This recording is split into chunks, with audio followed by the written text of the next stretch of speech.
Hello, everyone. Welcome in to unnamed show that I'm doing after the Super Bowl. So we'll talk about the Super Bowl. I've watched most of the film and haven't had a chance to really digest and share a lot of this with you guys because I think that tweeting my way through it is probably not the best way to do it. I use other platforms as well. So let's talk about the Super Bowl. The Eagles dominate this game, and it looked that way on film. We'll kind of go through how I thought maybe the game would go, how the game went, and then just sort of bits and pieces. We'll talk a little about the Chiefs' future, obviously, as I know a lot of people that listen to me are Chiefs fans, and we'll cover sort of where I think the Chiefs go from here. Eagles, by the way, set up very, very well to continue to be very good. They have some couple free agents here and there, but for the most part, a very set roster that would, I imagine, be good next season. Need a new OC, Kellen Moore to the Saints. Let's talk about the general thought of this game first. Okay, first and foremost, this was, and maybe cover yours if you got kids around, an ass kicking, plain and simple, right? It can be that simple of a game where the Eagles came into this game and kicked the Chiefs' butt all over the field in every phase of the game. Offense, defense, special teams. When you watch the film, maybe you watched on Sunday, this wasn't tough to see. One team was playing faster, bigger, stronger, with more intensity, more energy, and that was the Eagles. And even when sometimes games start that way, the Chiefs sort of figure it out. They've been down 10 points in every Super Bowl they've been in. They had won 3 of those 4, right? So they're down 10-0. You think to yourself, okay, the Chiefs will figure it out. And Cooper Jean has an interception, and the game is over. They never figure it out. Eagles punched them in the mouth all over the field in every facet of the game. And I want to make sure before getting to the Chiefs that we talk about the Eagles first. Talk about the winners first, the losers second. The Eagles dominated this game. They came with a great plan on defense. And offensively, if I told you that Barkley was held to, was it 55-ish yards, you would have said, hey, Chiefs win this game. But Jalen Hurts was fabulous in this game. The Eagles won their one-on-one opportunities whenever that was, whether that was even A.J. Brown getting the OPI, but Dotson, kind of a double move there against Watson. Barkley picked up a nice pressure on that one, whether it was Brown at any point or Devontae Smith at any point. They won all the one-on-ones. They won all the big moments. We get into this game, we talked about how the Chiefs tend to win the big moments. Were they the better roster? No, the Eagles were the better roster, right? But in the big moments against Buffalo, against really the Texans, that game wasn't close. But even in every Super Bowl they've been in, they win the big moments. They win those one-on-ones. In this game, the Eagles won every big moment and more. And the offense was very physical up front. Jalen Hurts had something like 3.5-ish seconds, maybe 3.3 seconds to throw the football. Never pressured, never moved off his spot, never looked uncomfortable. Lane Johnson, fabulous game. Heck of a player. Mekhi Becton, how about that redemption story? Jurgens, Dickerson, Malata, these guys were fabulous in this game. I mean, Chris Jones, I think, beat the backup right guard one time. Otherwise, mostly non-existent in this game. Yeah, the Chiefs stopped the run really well, but the Eagles are multifaceted. And I think a lot of us thought if the game was a Hurts game, right, he had to be the guy. That's what the Chiefs wanted to be. He proved all of us wrong because he had to be the guy, whether it was running the football and scrambling at times or design runs, or whether it was throwing the football under complete control. Fabulous game. Defensively, the Eagles dared the Chiefs to run the football. They played a majority of 2 high safety, whether it was cover 2 or cover 4, a lot of cover 4 in this game.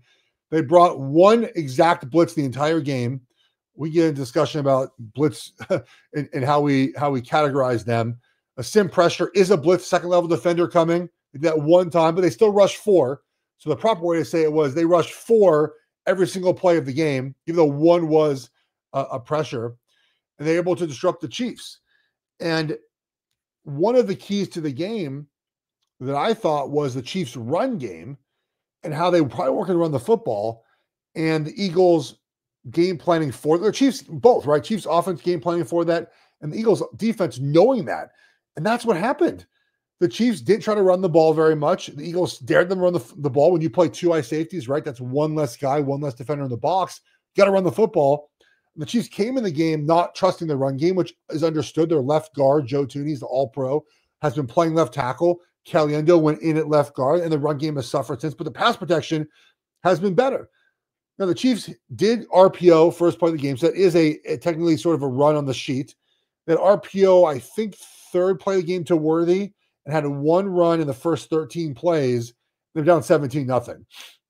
So they got out of rhythm very quickly.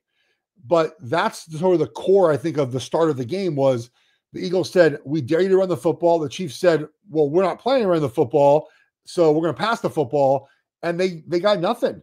And when you play poorly on offense, and point out the Eagles made the Chiefs play poorly on offense, right?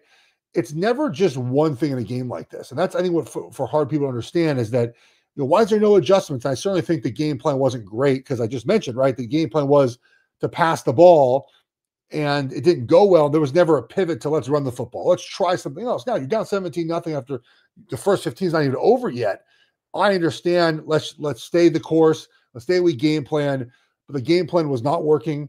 Not many answers for as much quarters as the Eagles played. And the Eagles were very sticky on coverage. And they did all the right things in this game. Now, the Chiefs offense, where it all went wrong, and people are going to say offensive line. Yes, it wasn't great. Okay. But the symptoms of this bad play were many things. This is what happens when you play a bad football game for the most part, not every time, is that because it's a different thing every play, you can't ever stop the leaks. If it was just Joe Thuney at left tackle, you just have someone help Joe Thuney and say, okay, fine, we're helping you, and everyone else make a play, right? Which, by the way, the Eagles when they won in 2017, I think Peters was out. That's what they basically did, right? They had a backup left tackle, and they just said, hey, we're going to help you. And maybe it was 2022. We're going to help you, and everyone else is fine, right? But it wasn't just Joe Thuney was the problem, right? Because sometimes they did a seven-man protection. So 5 offensive linemen, a back and a tight end, and the back and tight end got split by a double team. What do you do if you call 7-man protection with 4 rushers? And 2 of them, because Thuney got beat too, left guard was late, get home. There's nothing you can do about this. And from the start, Mahomes was uncomfortable, very clearly. Right now, there are only a couple of games in Andy Reid and Patrick Mahomes' career combined together where they looked as uncomfortable as a play caller and quarterback early in the game. And that was a fear of the pass rush, essentially, right? And the first throw to Kelce, that's a throw Mahomes probably makes 90% of the time, but amped up early on, those are behind him, right? You hit that throw, you get a first down. That's now 2 in the first half. Maybe things are a little bit different. There were times where the pressure didn't get to Mahomes and he was off his first read, eyes down, trying to make a play because he thought he was going to get sacked. There were times the right tackle got beat immediately. There were times that, again, Kelce didn't block someone properly. There was a play, I think in the second sack, maybe it was a play action where Kelce was going to block the DN and Creed Humphrey, the center, was going to pull out and hit and sort of take over. But Kelce missed his block, I think, and turned around late. And Xavier Worthy was cutting through. It was just a freaking disaster. And so the game plan felt like a plan that was made out of fear, more than out of aggression, and we're going to attack, right? And then just sort of snowballed from there. And the Eagles, again, made great football plays. You can make the case that, Sweat should have been the MVP. I think it's 6.5 pressures, a couple sacks. Williams strip sacked Mahomes. Sweat made some plays. Brandon grabbed a shot, put Jawan Taylor into the moon and got a holding penalty. And then again, the secondary was very sticky. There were no answers for Kansas City. And even when Kansas City sort of felt like they were getting the momentum, right? DeAndre Hopkins sort of doesn't really put his hands out for a pass. There was a time where Worthy was open, but Mahomes took his eyes down too early. So as I mentioned all these different things, you can see where it's hard to fix the problem, because what is the problem? It's different on every play. Now, again, you can make the argument the play calling and the play design maybe should have been better. They should have had more answers for zone. And they eventually got to those answers. But again, Mahomes was getting hit. There was a play where Worthy, it was a great, Bill Barnwell go to his dots, all the dots, and one of them had a great quarters beater. Worthy's open in the middle of the field, but Mahomes gets hit. So these are the reasons why an offense doesn't function the way it should. It's never just one thing in a game like this. And the Eagles just took it to the Chiefs. The Chiefs looked like a team who was trying for a three-peat, right? And the Eagles basically beat out of them, right? I mean, they got the Chiefs to that point. But this is a Chiefs team that we know the entire goal of this season was to win a championship, right? That's why everyone's all in, right? We're all in this together to win 3 in a row and make history. And Eagles just smacked them around. And again, they deserve credit for it. Look, I've been hard on Nick Sirianni. You probably don't want to go back to my tweets in September and see what I said about him, because remember, last season they ended poorly, started a little slow this year, and whatever happened between like week 4 and 5 or moving forward, well, I'm sure we'll get an article out about a big team meeting they had. But Nick Sirianni very clearly sort of grew up as a coach in my mind, right? Where the emotional immaturity we saw at times maybe disappeared. It seemed like he trusted his coordinators a little bit more, put more on Kellen Moore's plate, put more on Vic Fangio's plate. Now Vic Fangio sort of becomes a different sort of legacy after this game with how well his defense played. I mean, the stats are crazy, right? There was, again, I have saved on social media. I can maybe pull them up right now. But I mean, some of these numbers for like how bad Mahomes played in that first half is just wild. Negative 1.3 EPA in the first half, 10th. It's a 10th worst mark in the first half for any game since 2018. The rest of the list includes the Sam Darnold ghost game, 2 Davis Mills games. It starts from PJ Walker and Will Grier. That's a tweet from Robert Mays.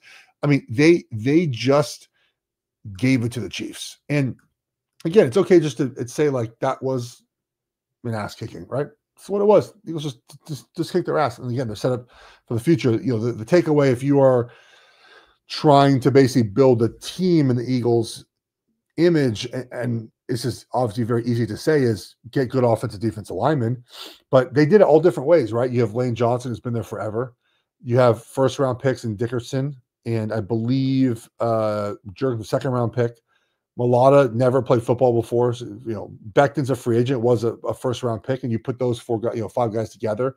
You trade for Brown, you draft Smith, you bring in Barkley, you draft Hurts, draft Goddard, and then defensively you add in all those young draft picks, right? Cooper, Jean, and Mitchell on the outside. You traded for Slay, I believe.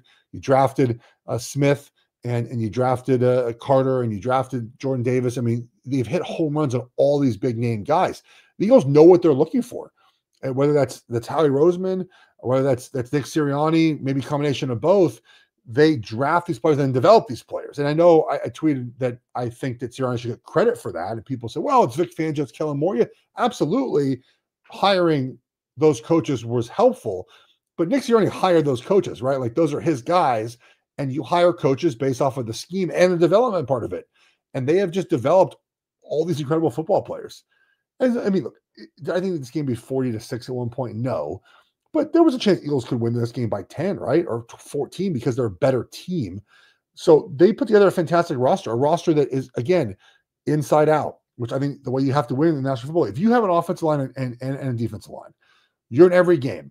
You add Jalen Hurts to Saquon Barkley. You add, Smith and Goddard and Brown. You add the guys in the Eagles secondary, and boom, you have a championship team. And they're going to be here for a while. Nick Sirianni is a winning coach. Again, you might think he does some things you don't like, or the emotional maturity is not there. He's yelling at fans. I don't necessarily like that either, but very clearly got this team together to make this deep run, and they did a great job. So credit to Eagles. I'll be putting more clips out as we go. Again, just really, they were so dialed in, man. I mean, Jalen Hurts and Saquon knowing exactly where the pressure was coming from for the Chiefs, the offensive line, just IDing the right guys all the time. I mean, every little aspect of this game was perfectly Eagles, and they deserve all the credit for that, even acknowledging the Chiefs played poorly. Eagles, wonderful job, guys. Great win.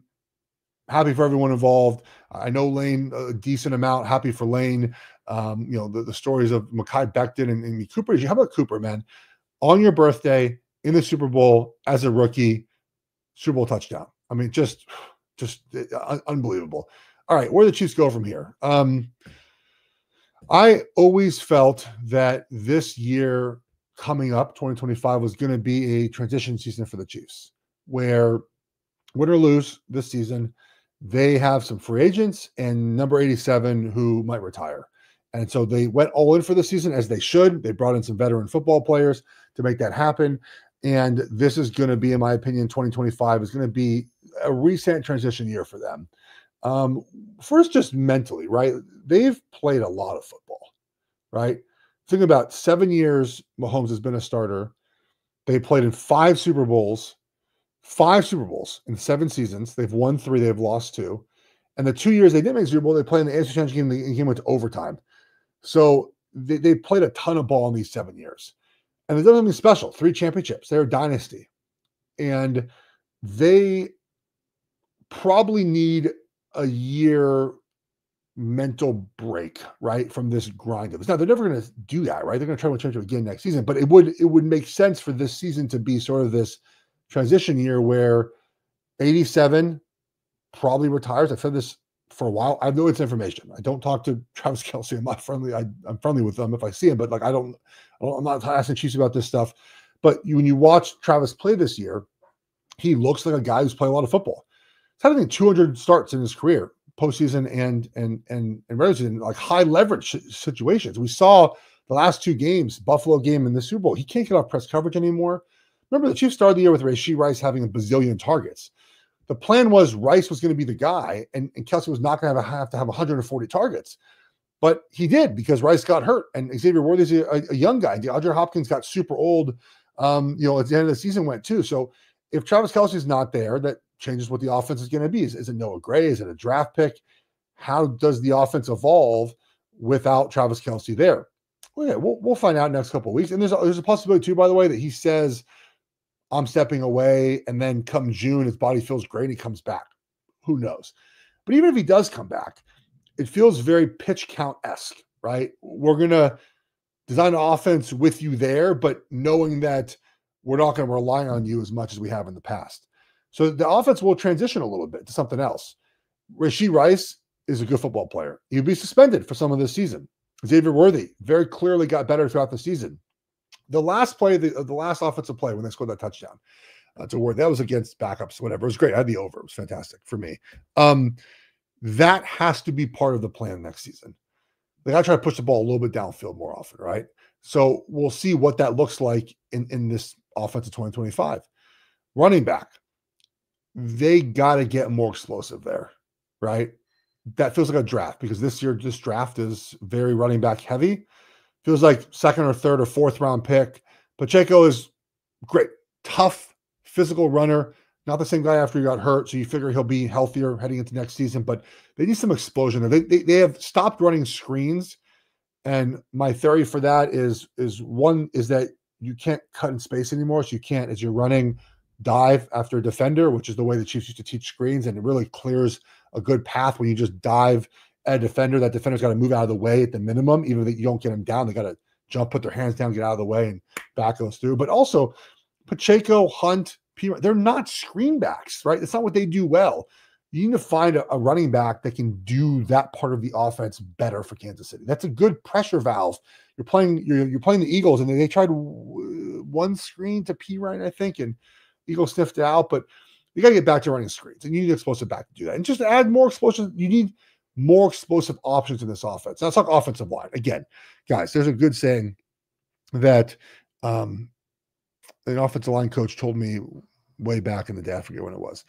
But like, the eye in the sky doesn't lie, right? That's one of them. And then it's never as good, never as bad. So a lot of tweets. The Chiefs' offensive line stinks. They played poorly, but it wasn't as bad. Wasn't as bad as we think. Okay. Joe Thuney, All-Pro, goes back into guard. Creed Humphrey, All-Pro, stays at center. And Trey Smith's a Pro Bowler. Like, they have a great interior offensive line. It just was a bad game for them. Now, Trey Smith, the right guard's probably gone to franchise. He's making a lot of money. I don't see the Chiefs paying. I was trying to the top of my head the other day. How many players did the Chiefs draft really on the offensive line under Andy Reid that got sort of the second contract? Eric Fisher did, but you had to. He was the first pick overall. I think Larry did. LDT did. That Creed Humphrey. That's 3, right? Because Mitch Morris walked, Wiley walked, Allegretti walked. They just haven't done that in the past. And I would imagine that they're not going to pay Trey $25 to $27 million, whatever he thinks he's going to get this offseason. So you have to find a right guard, and maybe that guy's on the roster. The tackles now. Okay. A lot of time with tackles. And I know people said, well, why didn't Joe Thuney play left guard and TJ Humphrey play left tackle in the postseason, or even in the Super Bowl? Humphrey wasn't able to play. He was a last-ditch resort. He got hurt the first game he played. The Chiefs did not trust him to play left tackle. Andy Reid's a ride the hot hand guy. He rode the hot hand of Joe Thuney, and they were never going to make that change. So that the biggest sort of issue on the offense this season was left tackle, and Joe Thuney fixed it for them for 5 weeks. It did not work in week 6. That's football. So what do they do there? Couple options, right? They've drafted Kingsley Suamataia. He has got to play somewhere next season. Okay, you spend that pick on him somewhere. I don't know where, but somewhere. Maybe it's right guard. I don't know. And then I'm curious what happens with Jawaan Taylor, because Wanya Morris played right tackle Oklahoma, and when he had to play this year, he didn't look bad. And I do wonder if there's a let's get rid of Jawaan Taylor, or maybe put him at left tackle and have Wanya play right tackle. So there's guys on the roster. I'm not really sure who they target for agency wise. I don't see them going heavy in free agency on offensive line because they've drafted players and they got to play these guys. Defensively, obviously, you might lose Justin Reid. You might lose Nick Bolton. I just don't think the Chiefs are going to pay those guys. McDuffie, you have to pay him at some point, obviously. Watson's back. You have enough players, Cook and Hicks, you draft on defense. Middle linebacker, got to find a middle linebacker, possibly. That's where maybe free agency's at for middle linebacker. The one thing that is not talked about after this game, I think it's important, is the pass rush was awful in this game. George Karlaftis erased by Lane Johnson. Chris Jones couldn't do it by himself. At pick 31, people say offense. I think the Chiefs have to go defensive tackle. You need to get yourself another ass kicker. You need to get yourself a good pass rusher at 31. They've whiffed on some pass rushers the last 5 years. You need to find one at 31 to pair with Chris Jones. And then after that, offensive line. Again, you have guys on the roster. Offensive line, middle linebacker, maybe running back, another wide receiver. Maybe you look tight end here at some point. But that to me is sort of the plan for the Chiefs this offseason is figuring out what 87 is going to do. How do we figure out an offense with or without him, or with him diminished? How do we do with Rashee Rice missing a couple of games this season? How do we fix offensive line? But they're not just going to stink, okay, right? Like they're going to be a good football team. If they get in the postseason, anything's possible, right? So that's kind of the Chiefs' thoughts on this game, Eagles' thoughts on this game. A lot of fun. Look, continue to go to my social media. I'll be putting up videos throughout the week, man. I keep watching the film, man.